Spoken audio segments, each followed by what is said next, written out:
Good morning. Okay. मैं मातंग अंतर level हो गया थी. सुन करिए बुकरा.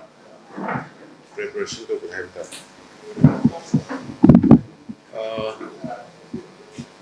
नारांग सी कोई भारत की Honorable Union Home Minister Amit Shah ji उन्नबा सत्पनी नारांग माँ अचिन बस हेडू मैम लेहर समान उदांग इवनिंग की पुंग निपान द अकोई appointment लोग का कोई सुनने कोई कैबिनेट मिनिस्टर कोई मरी मंगा उनका इनिंग तो यावी जो पार्टी प्रेसिडेंट यावी मंगोंदा अकोई स्टेट सिक्योरिटी बोर्ड का हमारे वैराई पर सिचुएशन से कोई पजन ब्रीफ तो है मान शू है ना 24/7 monitoring to girakanda mayama report mayama lerame koi immediately koina dakar lai basi peace restore to himba peace hanjanba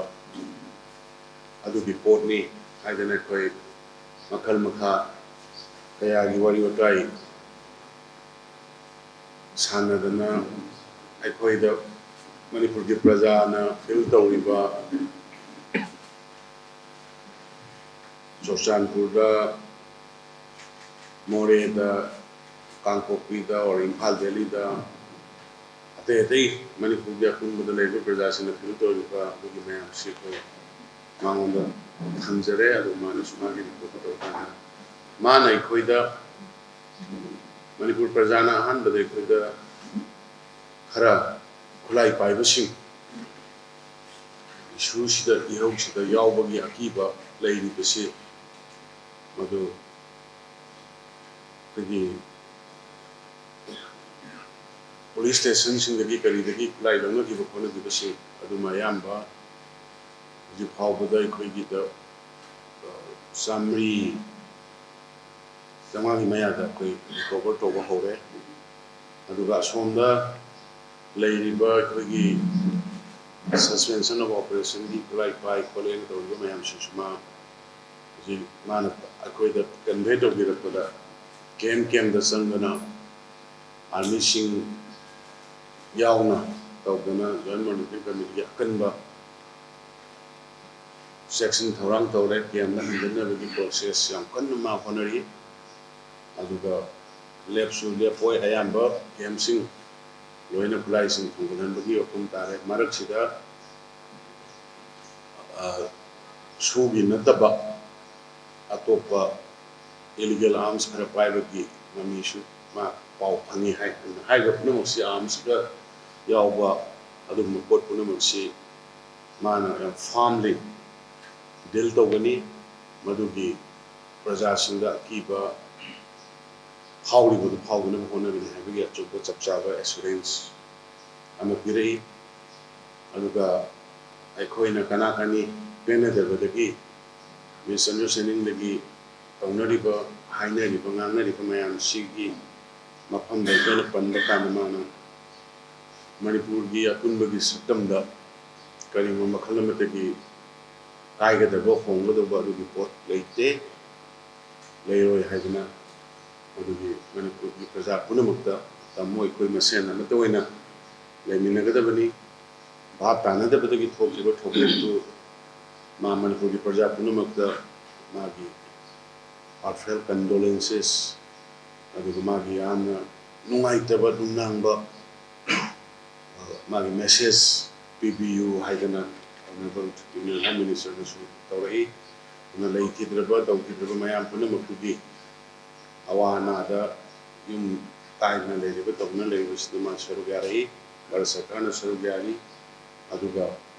तौबयाबा nahangi koina haiba bibi chungna ki state ki dalai bade compensation ki rate ki wane bi mana bade ama phajana semaga kari kari tawsige piro aduga ima da khanaraga kari hena mating bang ya bade na haibi ri madu bi koi kari kari tawsige bade koi maung da tharaga maung da ya bologa lanjena raga lai ba le kun jawam lai le ko mayam se koi yam duna resettlement tawna na koi honagani haiduna Honorable Union Home Minister Masam also conveyed to the government this issue Manipuri Pajamiam the Apple Tobjeri, Maraksida and Manipur Gimiam the Apple Tobjeri Embassy. Okay, but talk to the Maralajator, Harari Pushiman, Lantung Kayama Tahan Kre,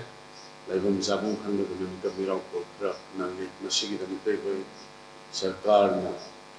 Mayanda. Madhugi the pen the one white ever Nanga Mayanga Waba share Toba Fondo Cheri Aduga. Lady Sigi Tanja Talak Mayam Awana Mayam Marakse Karima Makula Matagi really Dana community another community and maybe with Bakal Nungai the Mongi write off to play card slogan kari makhal na matagi to bidana ba koi Manipur sarkar ni mai kai degi mayanda apil to jari rally to biganu dana to biganu sarkar ma lei to nahan degi mayam to birang ne koi lejeri ba koi tum de sade mayam gi awa mayam se kamai taruga ngak ka dege kan ga dege na soina ki ba mi ko soi ga su makha ta dana ba na koi foothills areas in Later areas in the paramilitary forces in Thami, Soshanpur ki, Adagi, Kanoda, Kogi, Kangpoki, Imphal ki, Jagada River, Kogi, shelter, Lay River, relief camps in Moigi, Asata, Kariwali, Kamaito, Rinatawi, Sound Badagi, South Badagi, road blockade, baby, Dogum, I am Sekoi Hanan about Yankana, Union Home Minister level, Madam the head Kogi Prajanatani. Force season arga question arga to boy mohta koi ajana mo koi bu convince to min arga porong na bi kan honori difference way dan bi sing koi kan honori na mayam gi lei ba wada pa de gi sana thang na bagi woro kari woro lei ko question se koi padhan dana ba mado koi sarkar gi angam bi tha to hona jari an mo nai mayam da apil to jening se jiki high ba honorable union home minister ni sajin pi rei ba assurance तो वे कोई सरकार की मायके की teacher वे students की उसे थाजे बिरक अंदा कोई अमुहन्ना sound रुबा अदुगा नांग रुबा कौन की बमयाम कौन की बमयाम तो नापी दे हरगा अमुने कोई नॉर्मल की लाइफ का लगना बा उन्हें मिनसी अदुगा अमुका सुई डीसी एसपी सिंह मयाम तो सुहाई करबनी कोई की लेकाई दा वही मकई थादो P हरगा Yum Targa Machine, Kanagumba Matana, Makalamati, Huran, Sandana, security, Naga Kame, Aduga, Mia Topa Mana, Kanagumba, Humor, Adu Yum Hongan Gray, Moina Lation Gray, Hybrid single rumor, Yamamas and Topasima, Tabi Ganumayana, Manipur, rumor, she am Kale. Rumor, she not rumor Malapada, please, ma'am, the project of you. Project of Virkan to Bura, the Yamana, Mediagi Bangsi, I appreciate the way Yamna Lurava, Yamna sensitive issue, she the Yamna restaurant of Viraga, community, Yamaga community, Tamagi Maraka, or government book, or in that kind of central government book, land of whatever Monga, so kind of honor was mean a bias like the Monga, Hongi the Na, Yamna restaurant or Kanda. Ground reality to the base or humanity the base or the Iran Antana with the Sobumating Pambidi and Mediagi French China Makhatana Mediagi French in Srina Tongi Yaringe community Amana Hino the bar Hirabasu Examen Hirabasu, why am I Hirabasu even Aina tongue slip again I don't render over Sumato Kapat people Hongi the Mina Wakan the Babi Porto. Or the Mediari Sin option. Amukana apple to Sigi Hojiki stage si akogi khwaidagi luba stage di masidagi akoina control ta hogdadana karimba beyond chakragadi mudu akogi generation yam chauna sathine effect ogdaba potni aduna haiba potsi media gi chilnaw sing no bang sing the achombo role lay aduga civil society sing mayam dasu Manipur lay civil society punamak daina apil tawjari sarkar na tawri base koida matam khara piu akhoi dharna tawba rally tawba play card pairaga tawba adu tawba kon mayam se koi haringai masi tawbi kino akhoi gi honorable union home minister Amit Shah gi magi conscience magi conviction very clear like commitment na notice the natuna bharata shanti na pame adu particularly Manipur gi thoi ga thobuk sima athuba matamna shanti por aga ing sina hana gi normal life ta halane ba kona ba masagi issue ni mayam mayam khawang tani gi ba Manipur ga pun gi shutdown amadi shu gi matang gi mayam clear cut hamai am hai wa khong khasai media gi bang singa hamjage haidina apil tobjagni nasi me basic tobjagni ngara ko edum aing da halakre and the Mangon that the Maisa, Manipur, that's mine at all, later, labor, you know, I train them down heaven, 100 I don't know, and I wish they go, Mama, Mokaimatare, and the Mediago function of PB corporation, Makatan PBO, and the state city Santi Halizalama, Mohanabata, Manipur, Prajapono, Manamatin, View, I could not get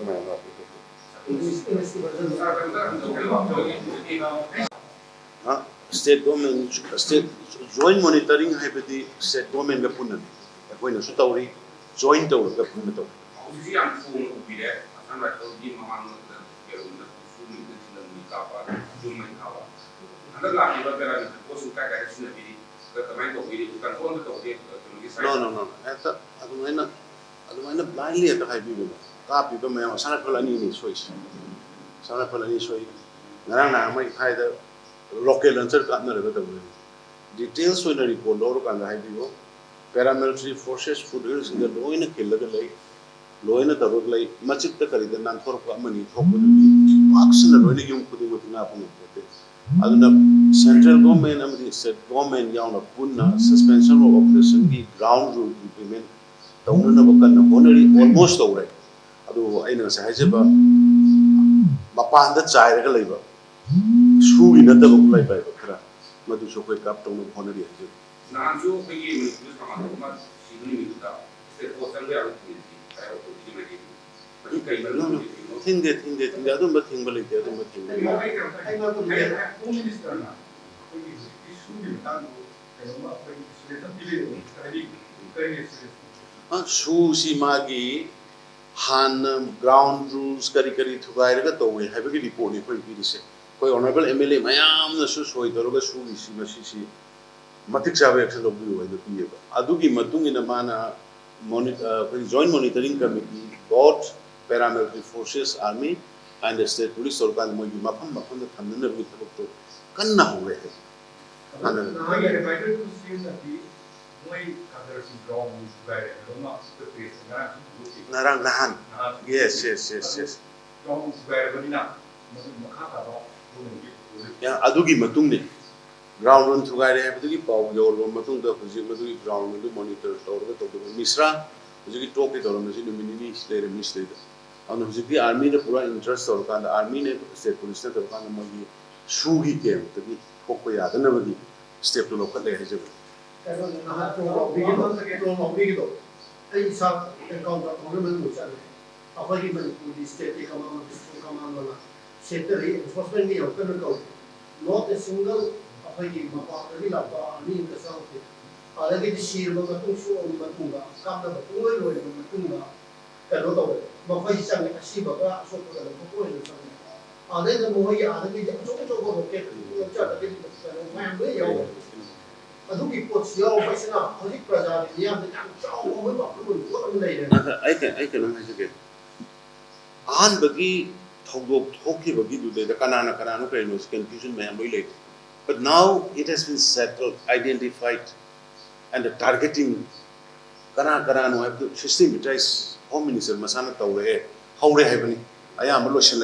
when Shugi came in the ground of the Highland. But I'm looking to do some gap and when it just, I don't know for sure.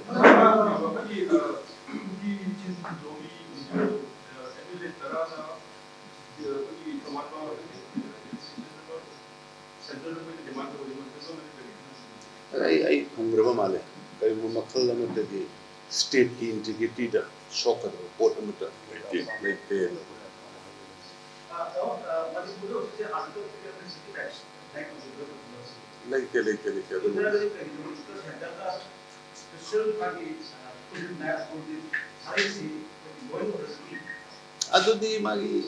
I can imagine.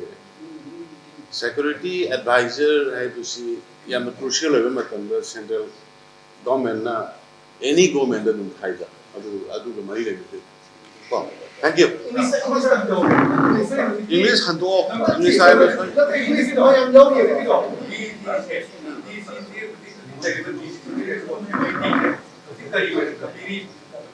Madam jointly work out.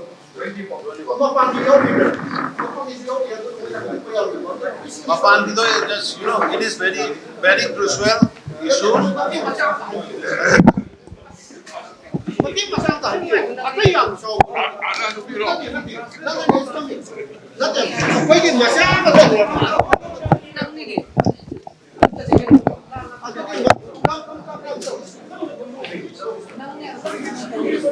Hey, no, that I'm going to go to the box and go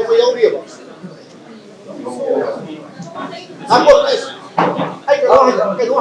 Mapanda long Paula Sandopa.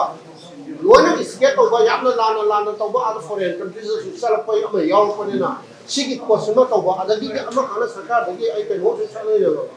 Kanoma, for dinner, Kanoma to be over. Paula, the Plumo Kamu, but it's a lobby, so the story over. That's the target. Mapani Lego Kabusina, other sinner, online, the Kundama, the Lana Sandokana, not any Kanos conflict with four level. Other sentiment, I'm so evil man. Aduk kini aduk ini sebab apa? Bapak si India ni menung dera aduk. Foreign countries dah sudah ni aduk ini semua. Kamu bisa kasi yang ini siapa sih? Ya. Jadi banyak churches may thare. Aduk sudah mahal. Aduk rumors propaganda में हम